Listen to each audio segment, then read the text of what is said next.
Hey, where are you? You sound like you're in a closet. Hello, everybody, and welcome to episode 8 of the Closet Cast. Today I'm joined by no one because I didn't feel like having a guest on this week. I've been quite busy, actually, so it's going to be just a solo episode today. And I'm just going to talk about things I like because I haven't really been able to do that yet for most of the episodes on this podcast. It's gonna be kind of hard to fill a lot of the dead air.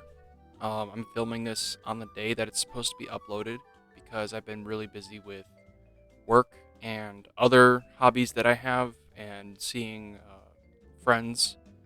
But I figured, this would be like a bit of a shorter episode. But next episode, I have something pretty epic planned for the podcast. I'm going to keep that a surprise, though.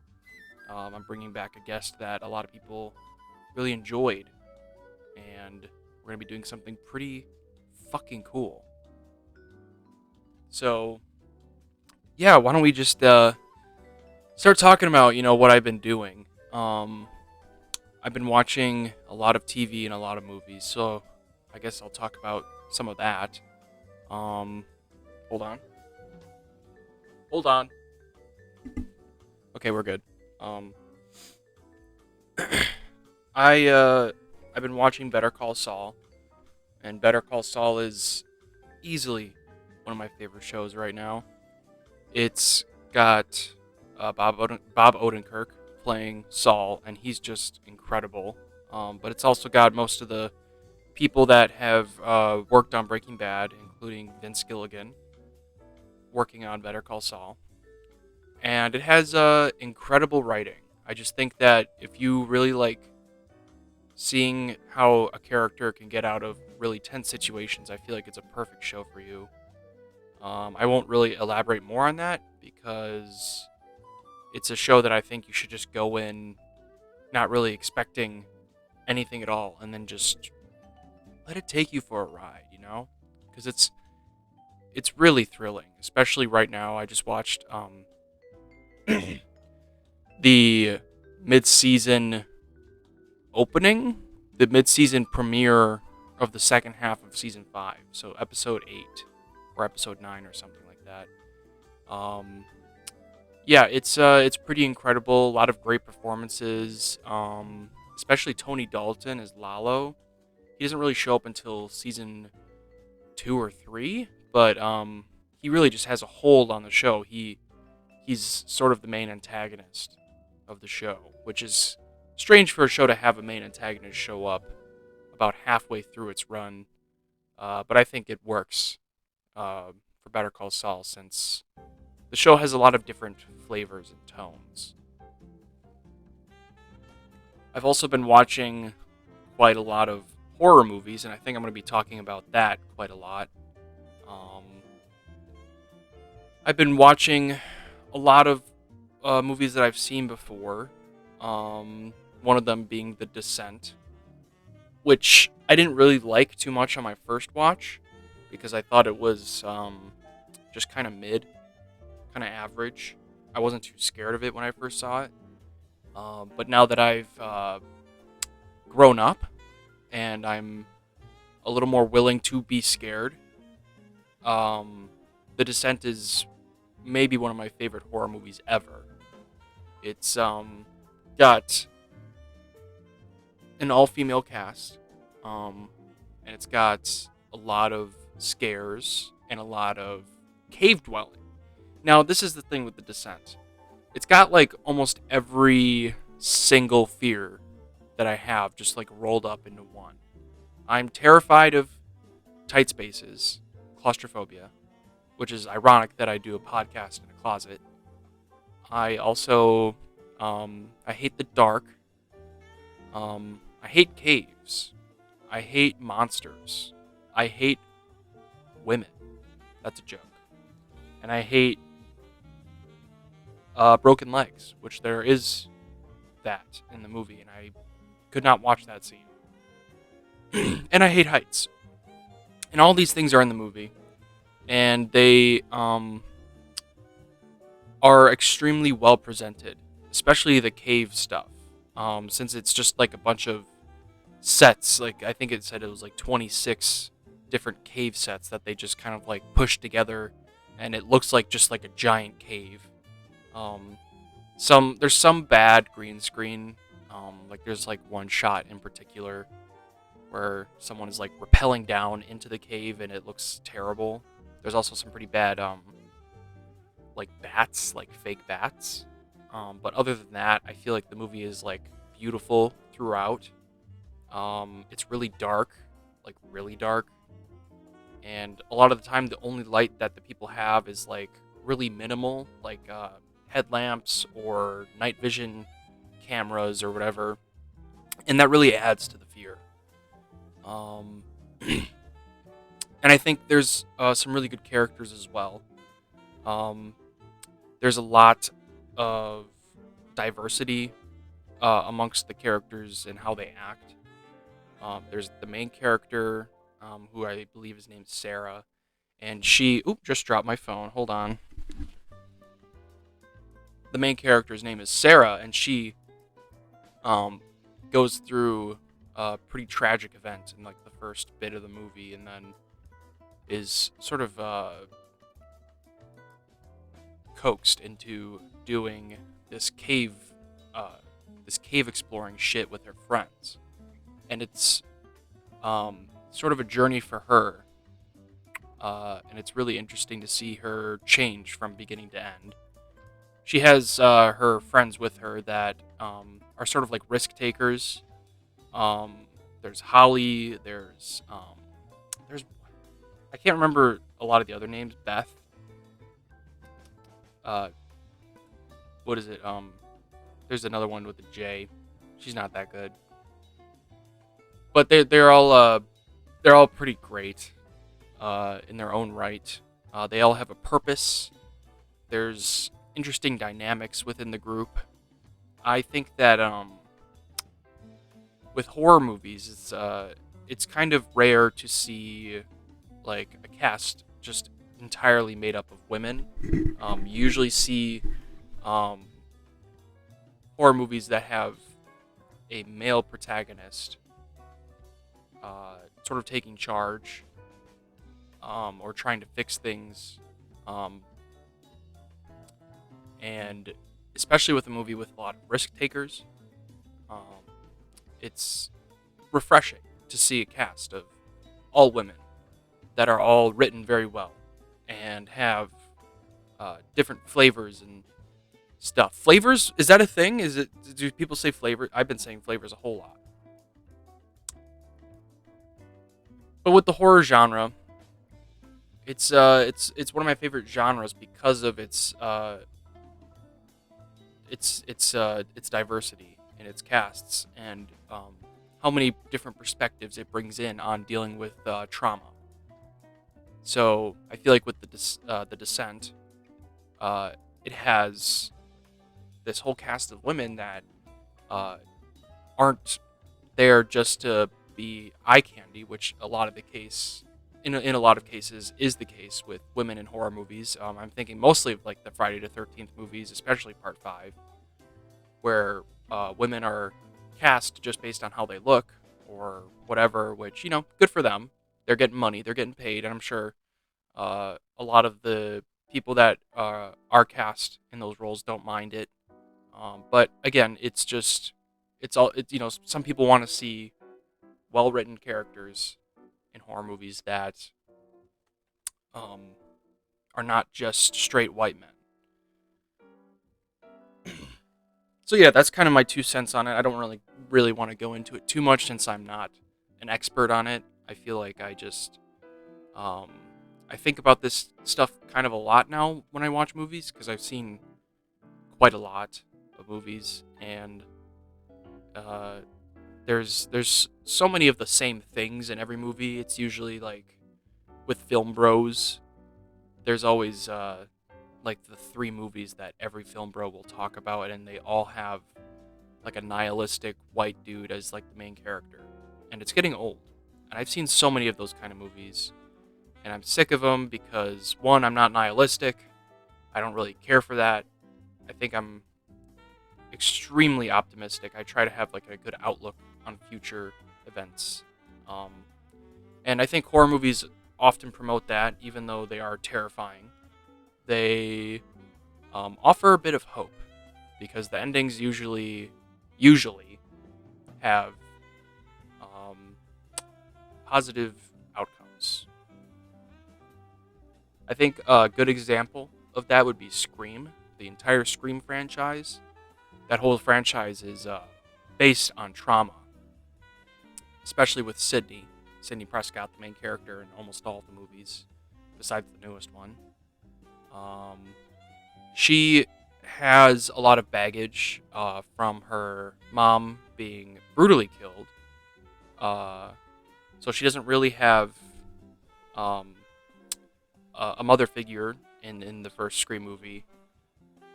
She starts dating Billy Loomis.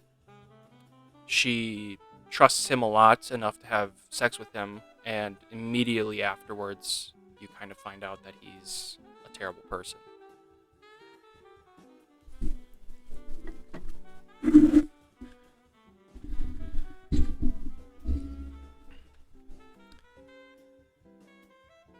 Hey guys, sorry about that.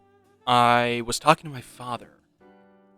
Um, but yeah, Scream. I don't remember really what I was on about, but a majority of the franchise is about trauma and dealing with it, especially Scream 2. Because Sydney, for most of that movie, is dealing with the trauma of what happened in the first movie. Um, and people like Dewey and Gale Weathers both attempt to be like a sort of mother and father figure to her that she never had. And that's kind of what makes those characters so good. I think that's why Scream is like one of my favorite horror franchises ever. Even Scream 5, the remake, the requel, whatever it is, it's a sequel, kind of. It's basically just the first movie, though. That movie, I think, is still pretty good. I liked it. Mostly because Ghostface is really scary in that movie. And also the ending is pretty good. I think it's kind of stupid sometimes, and I think some characters make just insanely dumb choices, which is not really like what Scream's known for. I feel like Scream is known for characters that are smarter than the villain, and that's the exciting parts of those movies. But I digress. The movie is still delicious to the very last bite. I also rewatched Ready or Not, which is directed by the guys that directed Scream 5. They work under the title Radio Silence. I don't really know how to pronounce their names because their names are insanely long and dumb. But no, they make some really good stuff. They also worked on VHS 94, from what I know. I don't know which segment, but I know they worked on some part of it. They have like a really distinct style that I enjoy. They know how to set a certain mood for a movie, especially with Ready or Not. That movie on the surface looks like Would You Rather or like You're Next or kind of like Knives Out but less funny. Ready or Not's still pretty funny, but Knives Out is more of like an outright comedy, I would say. Ready or Not is really good as well. The main character, Grace, played by Samara Weaving, is just so interesting and fun to watch, and she has some of the greatest moments I've seen in horror movies, like as of recent. The Ladomas family, the rich family that is, the whole family is sort of the antagonist of the movie. They are also like specifically different, and they're sort of like different kinds of rich people, and like what rich people can do with wealth and how they act with wealth. There's a cokehead. There's the like patriarch who really just doesn't give a shit and just kind of watches everyone else do things. He's really intense. Uh, there's the butler who does everything for the family, which I thought was a funny little detail that I didn't really notice until my rewatch. That they basically just have the butler doing almost everything for the movie. And then there's um, the husband of Grace, who is sort of passive, and he doesn't really like do much for the movie. That's a joke. I don't know why I said that. The husband of Grace, I don't really care for his character. He is stupid. I don't know why he would even let Grace marry him if he knew that it was going to result in his whole family trying to kill her. If he really cared about her, even though he says he does, I don't think he really does. Then there's Adam Brody, and Adam Brody is incredible. I love Adam Brody. He's in Scream 4, and he's got to be in like some TV shows that are pretty popular. He's just kind of like around. He's in things. But he plays one of the Ladomas family people. I forgot his name. But he's kind of just a drunk. He kind of drinks to just like forget all the terrible things that his family has done and just wallow in sadness. Ugh.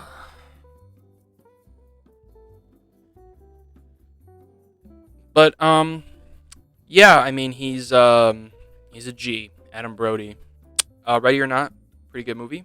Give it 4 stars out of 5. It's really fun, really entertaining, pretty scary, pretty horrifying at times. The ending is just beautiful. It's so fucking good. It's really funny. The whole movie is funny. I was laughing a lot. The movie talks about tradition, and it talks about wealth and wealthy people, and I think it's a good sort of weird little deconstruction of it. It's very good. I would check it out. If I were you, check it out.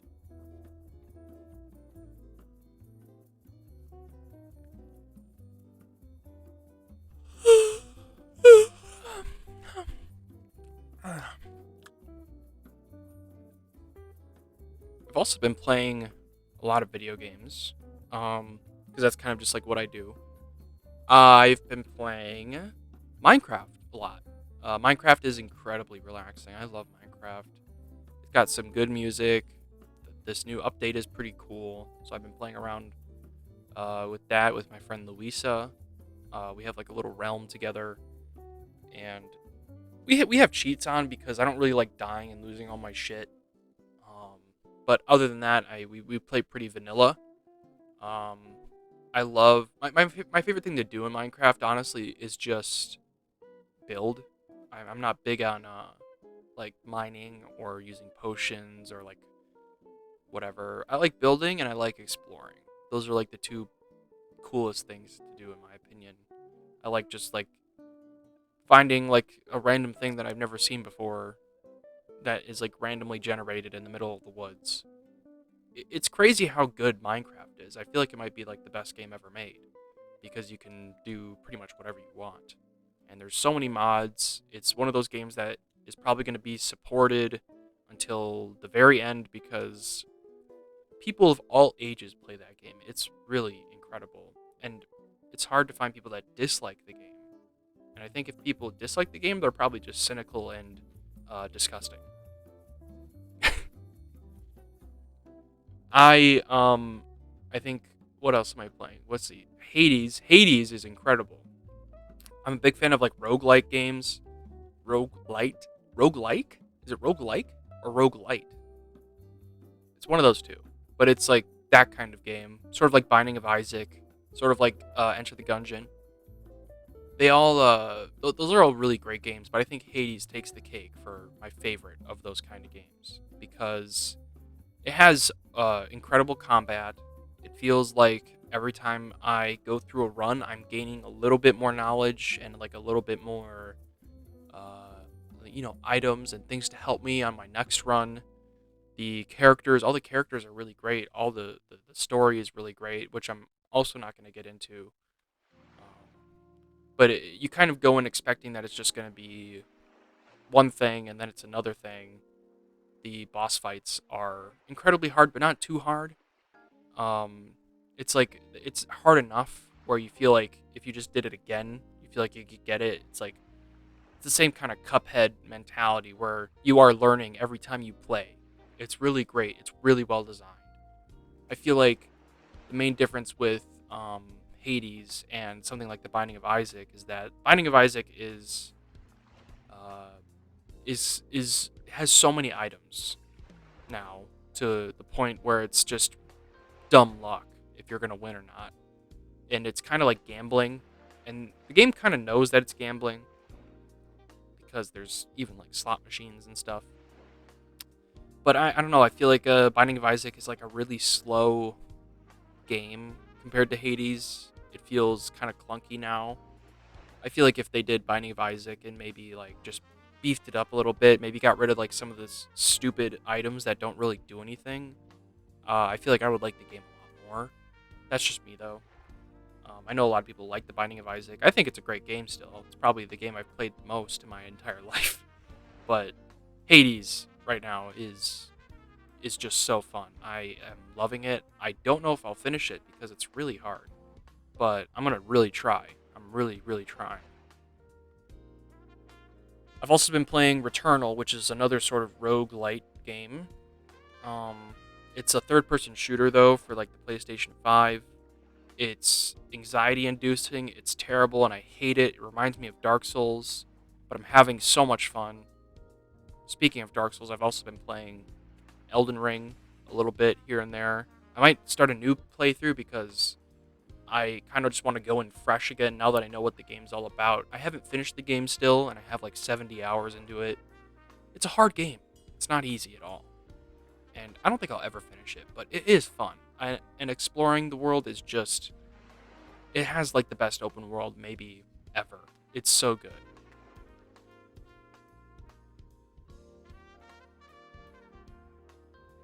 Playing Elden Ring definitely made me want to play other games, like Demon Souls or Dark Souls. I tried playing Sekiro once and I couldn't get past like the first boss, so I just sold the game. So I should try to get back into that, but yeah, generally I don't really play those kind of Souls-born games. Elden Ring is the first one I played, and I felt such satisfaction after beating Margit the Fell Omen, which is like the sort of like the first boss. And I was like, I gotta keep playing just for that rush of like defeating a boss that you spent so long trying to kill.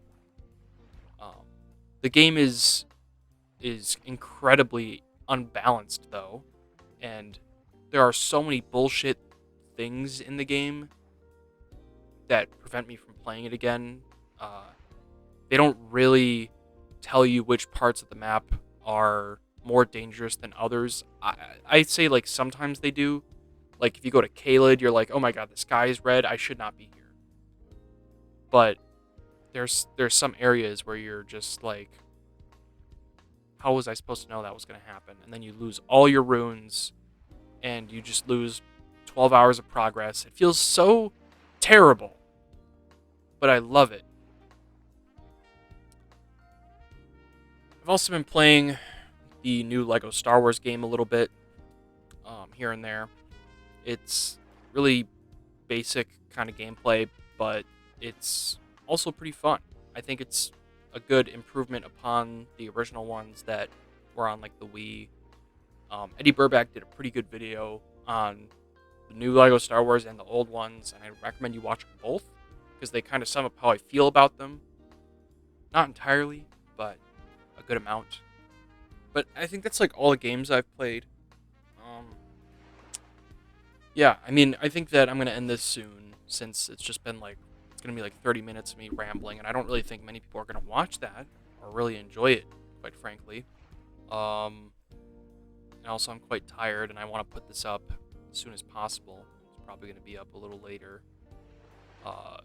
But yeah, thank you. I want to thank I guess everyone that's been watching the Closet Cast. It's been a really interesting beginning.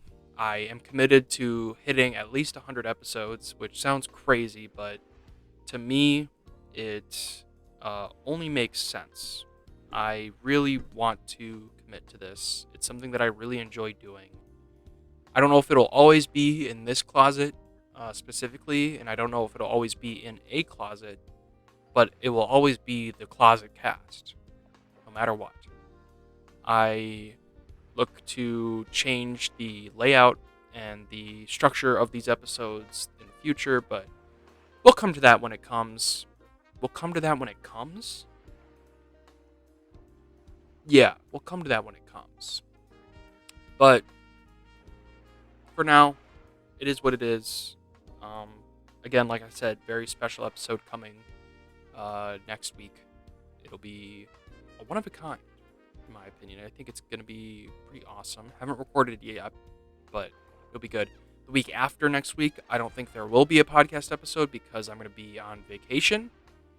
And I want kind of just a break from doing things that I am doing daily, like doing the podcast, work, cooking, gym, stuff like that. I kind of just need a mental break, especially since I'm going back to school soon. So, yeah, hopefully you guys enjoyed this very short episode of the Closet Cast. Make sure to check out my personal YouTube channel, which is just Seth Gibbons, and watch the other episodes of the Closet Cast if you haven't already. I would recommend episode 4. It's pretty good. And the last one that was uploaded, episode 7, I really enjoyed. Is it episode 7? I don't know what episode this is. I don't know what episode I just did. I don't know what time it is. The one I did with Zach, the one that's black and white, Business Snake, that's a good episode. And Morbiusly a Beast, that's a good episode. Those are like my 2 favorite. Check them out. Thank you guys for watching. Amen.